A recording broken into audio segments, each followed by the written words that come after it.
Deci se primește, ne adunăm câteva zile înainte de deplasarea spre România. Deplasarea avem pe data de 20, acum luna aceasta, aprilie.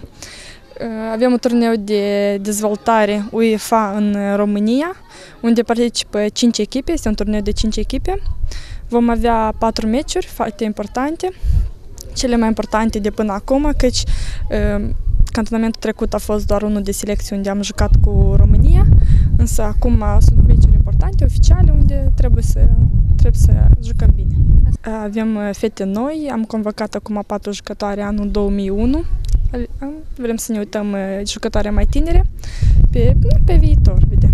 Avem mici dificultăți cu lotul, de-aia am încercat să convocăm fete mai tinere. Nu prea putem conta pentru că unele sunt traumate, merg meciuri în campionat și sunt cu riscuri mari. Da, practic noi știm adversari, că jucăm cu România, cu Bulgaria, Ungaria și Slovacia.